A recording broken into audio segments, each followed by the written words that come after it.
Welcome to Sinister Heroes. I'm your host, Danny Iniquitous. Thank you for tuning in. Today, we're going to talk about the Oath of Conquest Paladin, and it is my favorite Paladin subclass, and I'm going to talk about some of the things that I did with it in hopes that maybe you can be inspired and maybe you can come up with some great ideas about it yourself. If you like what we do here, please like, share, and subscribe. It means so much to us. So we're going to jump right in with what makes an Oath of Conquest Paladin so incredibly awesome.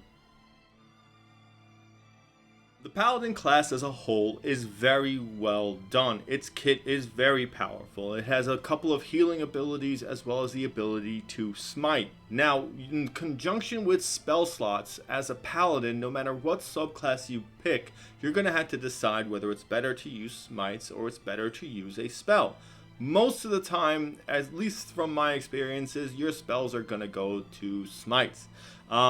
Very rarely will you be casting spells, and most of them will be outside of combat for healing purposes when your lay on hands has depleted. This subclass, because it's so worked well with a fear condition, it's important to understand that you might want to invest more in charisma and use more actual spells. And when I started to do that, when I played this subclass, the actual spell casting ability was very important to me. And it made this class just feel so great to play. And it wasn't so much that, yeah, I could just use smites, but it was because I felt like I could change the way the battle was. And this is the class that made me fall in love with the fear condition. Understandable that conditions might not work in every scenario, but as we discuss some of the other abilities, I'll tell you how I used them and what it really did for me and the party, and maybe that might cause you to try and experiment with actual spell casting. So when you're playing a paladin, no matter what oath you decide to take, what's important to consider is the tenets that they have. It's important because it reflects who your character is. It's very important to the fabric of what your character does. I tend to take this very seriously because I, again, am part of the school of thought of role-playing over everything else. But it's important to incorporate as a paladin these tenets from once you start making a character, even before you actually make your oath, because it's reflective as to whether or not you stay as that paladin or you become an oath breaker by breaking that. And having these rules to follow, these tenets, really gives you that discipline that makes you feel like a paladin. I feel like the power exchange for being a paladin, because I really consider them a very strong class, having to have a set rules that you have to follow to maintain your class really works well thematically, and I feel like it's a pretty fair exchange. So really quickly, I just want to go over the tenets of conquest because it helps to really paint a picture of what a conquest paladin is. So the first tenet is douse the flame of hope. It is not enough to merely defeat an enemy in battle. Your victory must be so overwhelming that your enemy's will to fight is shattered forever. A blade can end a life, but fear can end an empire. Right off the bat, just calls to me. I love the theory behind it. I love that it causes you to kind of take this active moment in combat where you're role-playing in combat, where maybe you have beaten a hobgoblin and there's other goblins there, and maybe you try to intimidate the rest of the goblins to lay down their weapons, or just like scream out or roar at them or do something that would cause them to realize that if they continue to fight, that this is definitively what's going to happen, and it might cause them to give up or surrender. I understand mechanically that probably won't happen a lot, and maybe DMs really wouldn't put that together because it wouldn't fit with the other things that are occurring.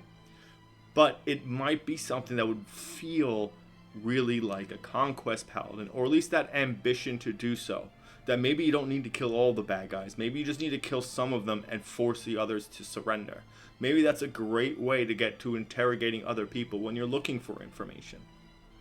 It builds this strong character, this terrifying character, if you follow these tenets. So, second tenet is rule with an iron fist. Once you have conquered, tolerate no dissent.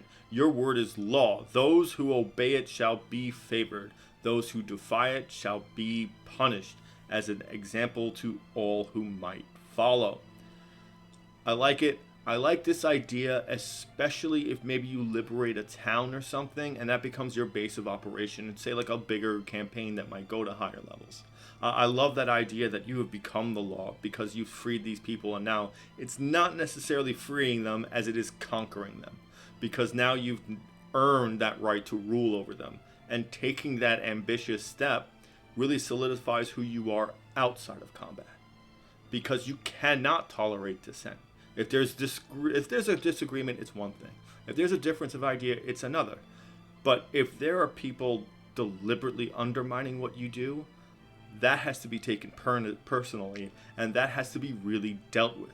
And that kind of stature, that kind of personal responsibility to yourself and to what you've accomplished really makes this character feel like it feels like it's coming together right away, right off the bat. Like, you have to really be able to be a little confident and a little kind of like a bad guy anyway, because you have to be able to enforce laws in a very punishing manner just to set expectations. The final tenet is strength above all.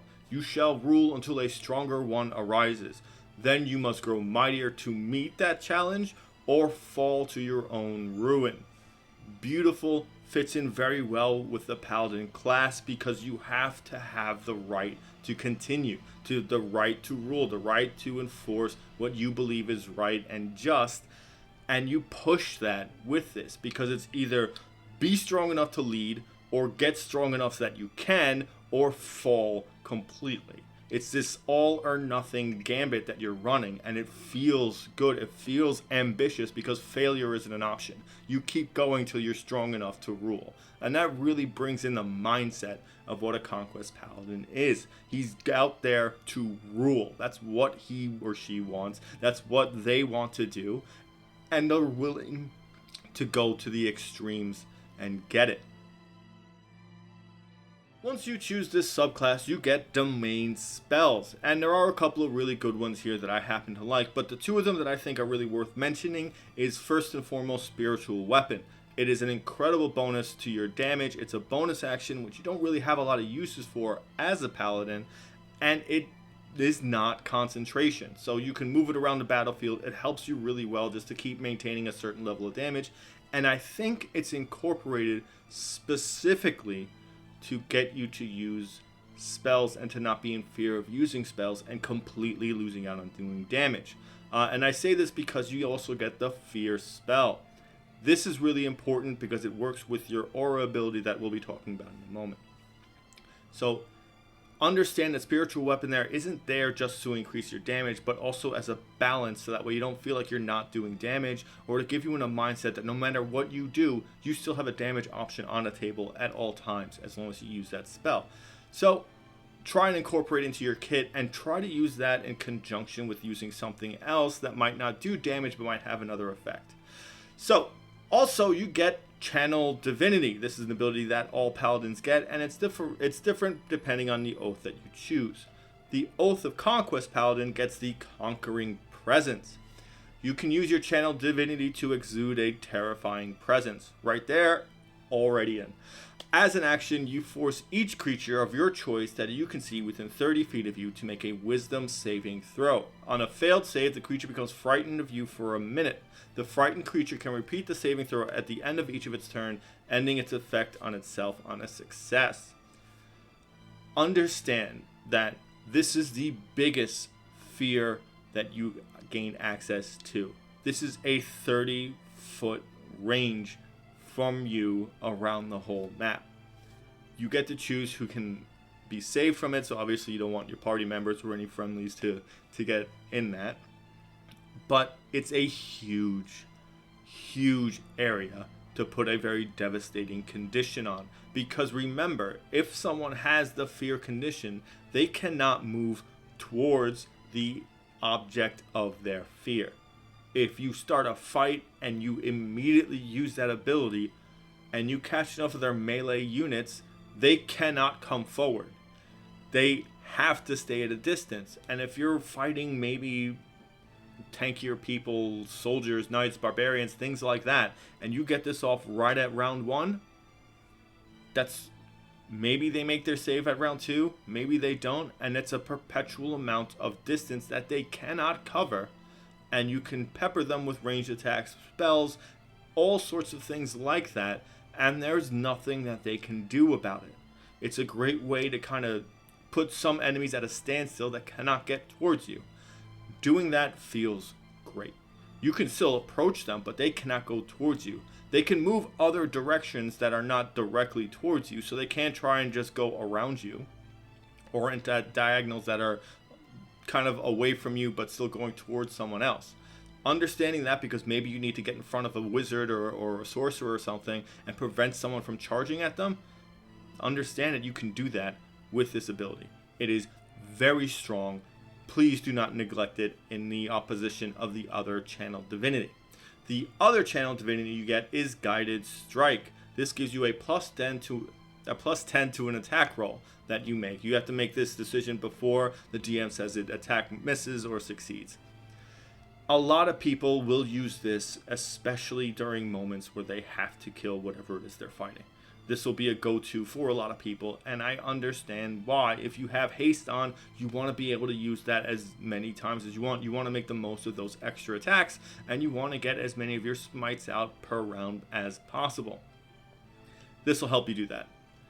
In my honest opinion, I'd pick Conquering Presence over Guided Strike every time. Anyone who's going to do the numbers is going to tell you differently, but understanding that if you can put this condition on someone, the fear condition at that kind of a range, you have a great availability and a good cushion to help your party do other things. And it gives you this very leadership role in combat, because you want to go out front and you want to get this out and you want people to be in fear of you, because it draws attention to you and it separates you from everyone else as a very important focal point. And you're wearing plate and you have high HP. Doing this is a great way to establish who your character is, not only as just in a combat as a mechanical unit doing a certain thing, but as a role-playing standpoint of who you are in a fight. The major reason why I love this subclass is because of this ability, the Aura of Conquest. Starting at 7th level, you constantly emanate an aura when you're not incapacitated. This aura extends 10 feet from you in every direction, but not through total cover. If a creature is frightened of you, its speed is reduced to 0 while in the aura, and that creature takes psychic damage equal to half of your paladin level if it starts its turn there. And at 18th level, this range increases to 30 feet. First and foremost, as an RP element, I really do hope that you DMs out there take this into consideration. Because if you're a 7th level Conquest Paladin and you're standing really close to someone and you have to do negotiations or something, whether or not you're being polite or courteous, you still emanate this menacing aura. If you're talking to someone that might have power or an army or might take offense to that, that might be important to take into consideration. Because now your paladin, though he's a high charisma character, might want to do that, needs to understand that the oath that he's taken, or she's taken, has changed them. And they are not that pleasant character, that good, lawful person. Even though they might be lawful, they are dangerous. And it's a permanent aura. Please incorporate that into your RP and how you tell your story, because maybe there's someone evil who sees that and sees the impact that that paladin has around the people around them. Maybe they want to use that. Maybe it's a clever way to get the big bad to get into the party and not knowingly kind of direct them to do something for them, or to use what they can do for their benefit. You know, especially if the big bad hasn't revealed themselves yet. It's a great way to try and manipulate a political landscape by having someone of power, because at 7th level you are noticeable. People know you. They will send you out to do things. They will request you because they've seen you and you've been successful in other things to do these big quests. Using a scary entity like that, or maybe just warping some of the circumstances so that way it might seem distrustful, and having them interrogate this character might cause a different kind of a story or a scenario. A lot of the time, paladins, again, because they're high charisma, are going to want to do a lot of the talking, a lot of the negotiating, or feel that because they're a paladin, they're owed a certain level of prestige. And it works because if you look at the character layout in the player's handbook, it suggests using the noble background as your default for making a paladin. Incorporating these things helps really round out who your character is, because maybe you're not really that evil, but you do feel that way to other people, and that's something you have to overcome. On top of that, the ability to reduce someone's speed to 0 and to have them take psychic damage every turn is awesome, because if you do use Conquering Presence or the Fear spell and you get them within 10 feet of you and you use a glaive, you're just hitting them with almost no repercussions unless they have a ranged or a reach weapon. Very valuable, very cheap tactic, to be honest with you, because there's not much you can do, especially if you use the Fear spell, because they cannot attempt to end it unless they're outside of your vision. So it's very important to understand what you can do in that kind of a circumstance. Using Aura of Conquest is not limited to just fighting minions and small time people, though if you did end up in scenarios where you're fighting on your way to like go through a layer into fighting something, this is a great way to reduce damage for the rest of your party, so you have more resources at the end of the fight or the end of the dungeon that you're in. But if you're fighting that big bad, using spells that would cause the big bad to make these saves and burn through legendary resistance is incredibly valuable. I used Wrathful Smite for this specific purpose. It's a level 1 spell, it's a bonus action. Throw it on every time I went to attack this one dragon that we were fighting. And eventually he ran through his legendary resistances and failed to save. So I got the dragon feared. Don't get me wrong, there's a lot of other attacks that the dragon can do that don't require attack rolls. But at that same point, he tried to fly away and reach some of the other characters, but he couldn't, because the aura kept him planted right next to me. So it changed what he did, so he had to focus purely on me. And don't get me wrong, I don't like going down every single fight, but sometimes that's how it happens. But because of that, because I was able to singularly isolate the big bad in that fight, my party was able to do everything necessary to succeed. And it worked out well. And I had the attention of this dragon, and I knew that it was feared of me. And that felt awesome. It was a great moment personally, and it felt cool. And the only reason why it worked was because I spent a lot of time using everything I could to incorporate the fear spell into the combat, or into the fear condition into what I was doing. And it felt right, and it was built so well, and I'd never really truly understand it until that happened, that like, oh my god. And then after that, I would use it constantly. At level 15, you gain access to Scornful Rebuke. Those enemies that have the audacity to attack you will suffer psychic damage equal to your charisma modifier. What's important to understand, first and foremost, is a lot of the time you won't be reaching 15th level. Most campaigns really don't go that far, so it's probably pretty rare that you'll be able to see this. But if you do, understand that as a paladin you will be hit a lot. People will be running up on you. You are a melee fighter. You will be getting up close, and there are people with multi-attack that are going to be trying to run you down. This gives you added damage on each one of those attacks that hit, which is great because you help to just mitigate and just chip away at them for attacking you.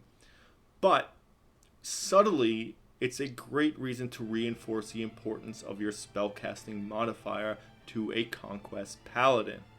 Because it's your charisma, and if you are in a game that you know is going to go to this level, bumping that up is going to be beneficial. And as you bump that up, your spellcasting will be better. Your fear condition will be harder to resist. It's important, and it reinforces that. It gives this basis that's not just, oh, yeah, it's great to have a little bit of charisma, but it kind of reinforces that this conquest paladin does have a need for spellcasting and does have an importance to maintain a certain level where this skill is very viable and shouldn't be bumped down to a second or third place stat, because maybe you want to go charisma first. Maybe you rolled for stats and you got a +4 for strength at the end of character creation, and you want to bump up your charisma first all the way up to 5. It's important. It definitely pays off, especially if you're going to be at these levels where now debilitating an enemy is very beneficial, because they will definitely last a few rounds of attacks. Early on, you're going to kill a goblin in one hit almost all the time. So using a condition really wouldn't work as well as actually just taking a monster off the table. And I get that and I understand that. But when you're approaching this level, having a higher spellcasting modifier might be very beneficial. At level 20, you get Invincible Conqueror. This is your final paladin ability. It gives you a lot of benefits. It gives you resistance to all damage. When you take the attack action, you get to make an additional attack as part of that action, which means 3 attacks per round. And your melee attacks score a critical roll on 19 or 20. It only lasts for a minute, but that is a wild amount of damage and bonuses to you. There's really not much to be said, but this is incredible. It does take an action to use, so you have to be prepared to use it strategically in such a way that you don't use it and then get burned down immediately.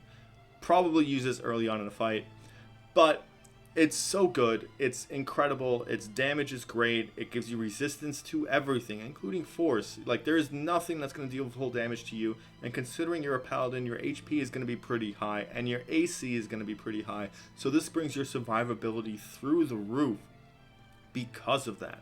And you have access to healing, so you can really make yourself go the distance once you use this ability. Again, if you're level 20, this is probably an end game ability. You usually don't rock out at level 20 for an extremely long period of time. This is the big bads. This is what you use. And then here, yeah, blow all your smites. Every crit you hit, blow it. Use them. Use your highest level smites every chance you get. It's really a damaging moment. What I would do in a scenario where I would have access to this and be able to use it, I would try and get that fear off first. I would try and get that circumstance where I can fear as many people as possible. Maybe use my channel divinity and then use this the next turn, and then just go after whoever I could. Because remember, your channel divinity works with your Aura of Conquest, because Aura of Conquest is now a 30-foot aura. So dumping that on and making sure nothing can move, pop Invincible Conqueror. It gives you a nice way to give yourself a buffer so you're not taking a lot of damage right before or right after you cast it, and you can run in and do a lot of things. Again, it's an awesome ability. There's really not much to discuss because there are no downsides. You cannot use this in a bad place because it just works. It's incredible. So as I've already said, I love this subclass. In fact, I've been thinking about it a lot lately, which made me really want to do the video, and it really just made me want to play this class again. Like, in the very rare scenario that I've ever been in that I wanted to play a previous character that I have played and bring him into a new campaign is something I've never considered, because I always just jump so heavy into the setting and try and building something towards that. But it feels like, I don't know, if I was to start a new campaign, I'd probably replay my Conquest Paladin and really try and get him to do all the things that I wanted him to do and the other ones I never got the opportunity to, just to be able to play this class again, because I love the fear condition. I love what it's done. I love how well it works with this subclass. And if I have, like, say, a shadow sorcerer or a necromancy wizard in the same party, or someone that understands or has a use for the fear spell, it would be dynamically important, because now you can work together in tandem with those abilities and make sure that you're reducing the amount of damage coming your way, because everything's going to have disadvantage. You're able to slow everything down because nothing's going to have movement speed within the area around you, and it feels good. Like, you feel dangerous, you feel menacing. When I played this class, I played Lawful Evil because it just feels good. It works really well because of the laws you have to obey to maintain the tenets, and because of how great this subclass is, it's crucial to not fall beneath those tenets and uphold those things, which worked really well with the Lawful Evil alignment. Again, I I can't say enough about how much fun it is to play this class. Paladins are great normally. They're so strong. They're so great. You feel comfortable. You feel confident in battle. This gives you this great, scary feel to you. This gives you that, like, I'm really like that bad guy in a full plate armor that's walking through the battlefield, and people are just parting ways because it's not worth it to engage me. Like, it's cool. It can be intimidating. It's fun. You can use RP in combat to kind of fulfill who you are as a character. I love this subclass. Please give it a shot. If you were thinking about playing a paladin, please give it a chance. At least give it a look through. There's a lot of cool things you do, and importantly, it's different enough from the other paladin subclasses because it makes you want to use your spells not just for healing, but for scaring the hell out of the enemy. So if you made it this far into the video, thank you so much. I greatly appreciate it, and please like, share, and subscribe. It means so much to us. And play a Conquest Paladin, and thank you for giving a spooky kid a chance.